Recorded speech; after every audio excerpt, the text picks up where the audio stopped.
Voilà, donc une semence, alors je redonne enfin un peu de catéchisme si vous voulez, donc la semence, hein, on l'a tous, hein, voilà. Comme ça c'est évite de se dire, ben non, moi je l'ai pas reçu, ça dépend pas de nous, hein. La semence, c'est Dieu qui crée. Alors, les enfants le savent, hein. C'est sûrement un des premiers modules qu'ils voient, Dieu créateur, c'est lui qui crée. C'est-à-dire que Dieu crée en parlant. Ah, c'est un langage, hein, mais c'est-à-dire que c'était la prière d'ailleurs d'ouverture, hein, on nous disait la semence c'est la parole de Dieu et le semeur c'est le Christ. Pour ceux qui vont un peu à la messe ou qui connaissent les textes, hein, il y a une parabole de Jésus qui est connue, qui est celle du semeur. Et Jésus explique par des paraboles, comme on vient de nous le souligner dans l'Évangile, qu'en gros on est une terre qui peut être féconde ou stérile. Et on est un peu tout ça. Alors la terre stérile, c'est une terre qui est empierrée. Alors, on a tous un peu un bout de jardin, ou en tout cas on a l'expérience du jardinage. C'est-à-dire que la terre n'est pas épurée. Et puis, la terre peut être aussi remplie de ronces, il faut désherber, etc. Et Jésus utilise cette image, parce que c'est une image agricole de son temps, enfin de tous les temps, pour expliquer que les soucis du monde, l'attrait des richesses, enfin il y a des idoles qui peuvent naître dans nos vies, et qui font que la terre, elle n'a pas cet humus, cette fécondité qui lui permet de porter du fruit. Alors Jésus dit au centuple, etc. Donc nous avons cette réalité-là, on est un peu toute cette terre et puis on navigue d'une terre à l'autre, ça dépend des jours. Bon, c'est pour ça qu'on en parle au début de la messe d'ailleurs. Hein. C'est parce que notre terre est plus ou moins féconde selon un peu nos dispositions, ce que nous avons vécu, mais c'est pas un problème. L'essentiel, et c'est ce que nous disent les enfants, et puis c'est ce que nous a dit Saint Paul, l'essentiel c'est d'avoir la foi.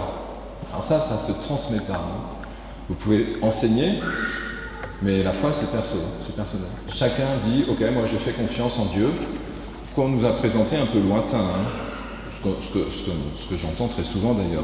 Gardons confiance, sachant que nous demeurons loin du Seigneur tant que nous sommes dans ce corps. Nous cheminons dans la foi, non dans la claire vision. Eh ouais, mais Dieu l'a voulu comme ça. Pourquoi ? Parce que si c'était évident, vous n'entreriez pas en relation.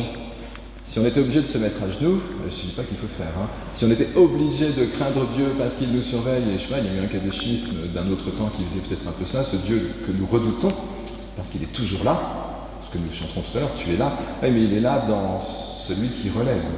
C'était la première lecture, je recite, je renverse, c'est Dieu qui parle chez le prophète Ézéchiel, je renverse l'arbre élevé, je relève l'arbre abaissé.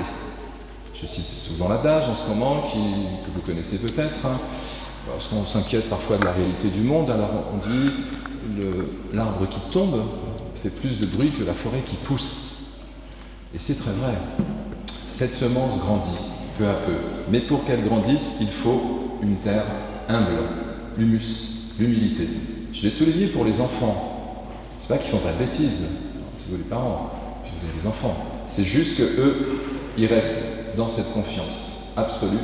Alors en Dieu, ils apprennent à nous connaître, hein, les catéchistes les ont aidés, mais ils ont cette confiance en vous. Et Jésus dit qu'il faut leur ressembler pour entrer dans le royaume des cieux. Mais nous, on veut toujours garder le contrôle et la maîtrise. Du coup, nos idoles apparaissent, les ronces avec, les cailloux, l'empierrement dans nos jardins, et la semence peine à se frayer un chemin. Donc la terre sera féconde à condition qu'elle soit plantée dans les parvis du Seigneur, c'était le psaume, et planté dans les parvis du Seigneur, ça veut dire que vous avez la foi. Et ça, encore une fois, ça ne se transmet pas. Mais c'est important. Alors les enfants, ils ont le langage, puis ils ont naturellement cette adhésion. Vous pouvez parler des anges aux enfants, ils n'ont pas de problème avec les anges et avec l'invisible. Eux, le fait qu'il n'y ait pas la claire vision, ça ne leur pose pas de problème. Ils vont grandir, donc ils auront les mêmes combats que nous, ils auront le même choix à faire pour que, encore une fois, ce Dieu qui se fait discret, pour que nous puissions, de notre nuit, regarder vers la lumière. Mais si vous ne démarrez pas de la nuit, vous n'irez jamais vers la lumière. On fait tous ça, hein. Si nous faisons un cauchemar la nuit, à leur âge, on appelle nos parents. Voilà. Mais Dieu attend cet appel de chacun pour pouvoir entrer dans la fécondité. Donc, le chemin de la croissance n'est pas un chemin vertueux à la manière humaine. Voilà, les bonnes actions, tant mieux s'il y en a. Mais ça ne sera qu'une conséquence du fait que Dieu vous a donné ce dont vous aviez besoin pour aimer les autres. Donc, alors je suis désolé pour ceux qui m'entendent un peu plus, mais je ne vous vois pas tous régulièrement, la croix que j'ai encensée, l'autel que j'ai encensé, les enfants qui ont dit « me voici » sont venus pour laissez Dieu entrer, sanctifier la maison. Mais c'est leur baptême. Et voilà, on peut remercier nos parents, parce qu'on est beaucoup quand même à avoir reçu aussi ce chemin petit.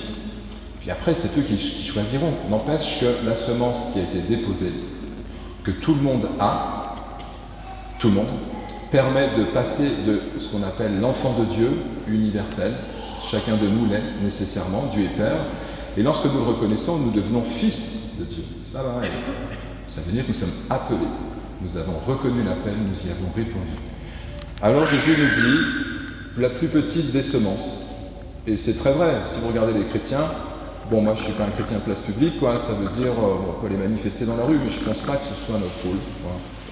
Jésus était un homme discret, à mon avis, en tout cas comme je le perçois, humble c'est sûr, mais il a, dans cette discrétion, veillé à ce que la forêt pousse. Et c'est ce que nous faisons dans cette église, c'est-à-dire que tout le monde ne pratiquera pas, parce que la foi a de multiples expressions, on le sait, il y a des adultes.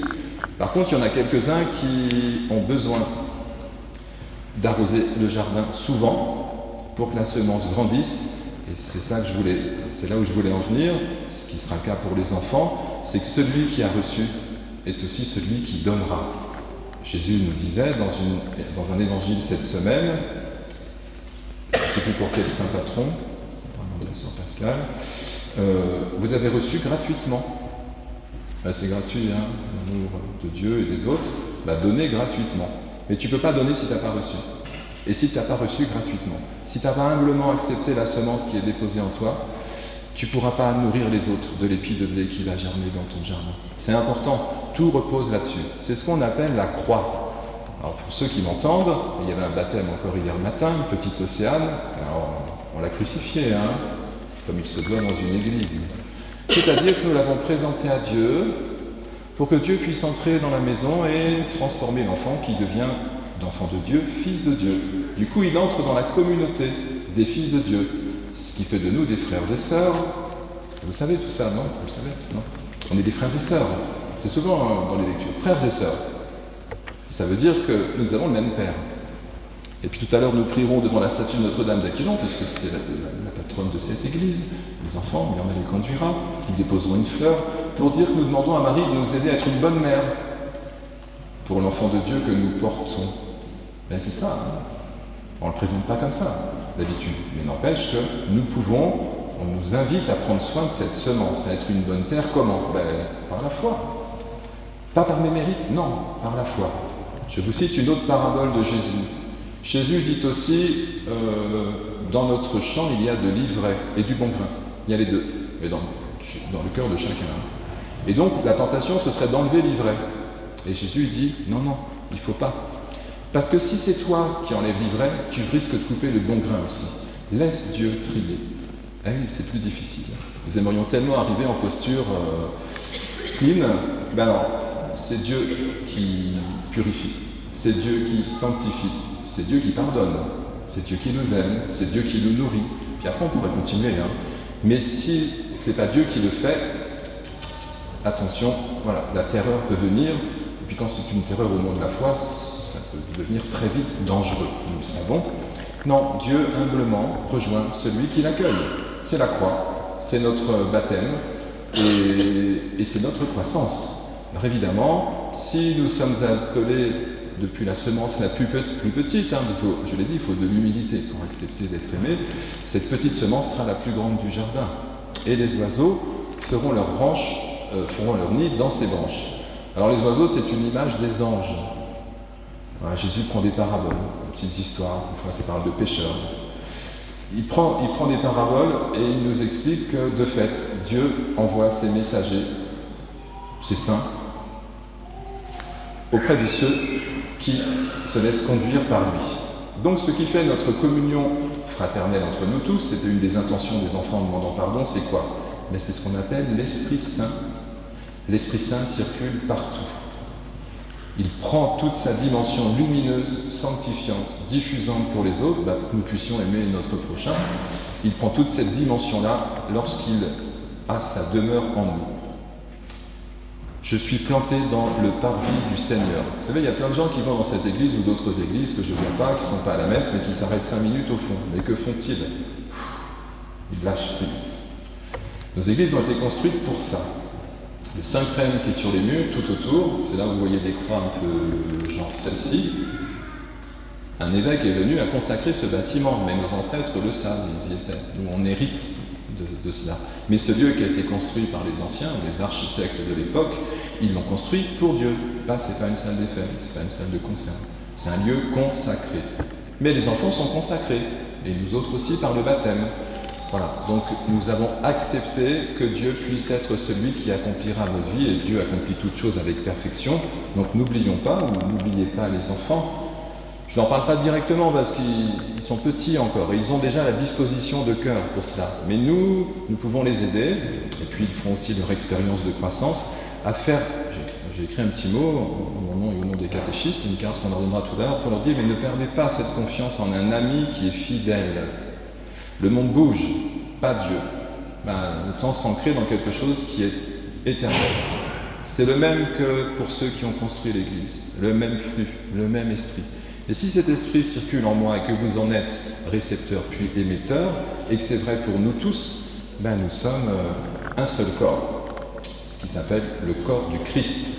Les enfants vont communier à ce corps et à ce sang. Ils vont devenir tabernacle, présence de Dieu à l'intérieur d'eux, et ils vont sortir avec cette légèreté, liberté.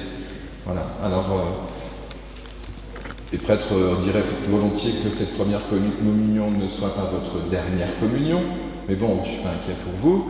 Voilà, pour les adultes, c'est plus compliqué. Voilà, que nous gardions vraiment, ça nous est confié, une fois que nous aurons compris que Dieu nous laisse tranquilles, mais par contre, c'est nous les gérants de la maison. Il va bien falloir prendre soin de l'atelier, du jardin, et veiller à ce que nous gardions le bonheur, la joie, la paix nécessaires pour traverser ce monde, encore une fois, qui bouge. Voilà, alors, avec l'aide de Dieu, tout est possible, sans lui, tout est stérile. Gardons, même si nous n'avons pas la claire vision, cet acte de foi qui fera que Dieu nous donnera la nourriture, ce qui est nécessaire jour après jour. Pour demain, vous n'aurez rien. Il faudra recommencer demain, les enfants, à faire confiance en Dieu. C'est votre prière peut-être, avant de vous endormir. Vous savez, ça ne prend pas de temps la prière. C'est un moment où je lâche prise, crucifié, et je laisse Dieu me recharger. Et si je reçois l'Esprit Saint, ce qu'il ne manquera pas de me donner, alors je reprends ma route, mes activités et mes pensées. Mais si vous ne respirez pas au niveau du corps spirituel, comme vous le faites pour le corps matériel, c'est-à-dire si vous ne prenez pas votre souffle dans l'Esprit Saint, nous ne serons pas des artistes dans ce monde, nous ne serons pas inspirés. Et nous allons nous essouffler. Et c'est très vrai, on a tous nos expériences en la matière.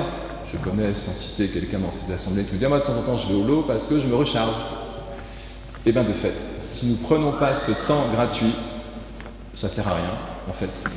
Mais c'est essentiel, comme tout ce qui ne sert à rien. Celui qui n'est pas aimé dans ce monde voyage avec difficulté. Et nous le savons bien, c'est toutes les détresses humaines que nous avons pu traverser ou que le monde traverse.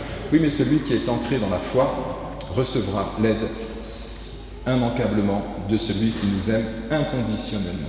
Voilà, alors, puissent les enfants continuer, il suffit de les regarder. Je pense que tous les enfants ne vont pas au catéchisme, puis bon, ces choses-là, c'est des décisions parentales, etc. N'empêche que ceux qui y vont sont beaux, pas parce que le prêtre les encourage, mais juste parce qu'il y a quelque chose en eux de l'ordre de la grâce. C'est discret, mais c'est très vrai. Voilà, alors on peut vraiment se réjouir pour eux, réjouir que vous les ayez guidés sur ce chemin. Voilà, puis nous leur souhaitons d'avoir une vie féconde et de transmettre ce qu'ils reçoivent à ce monde qui en a tant besoin. Amen.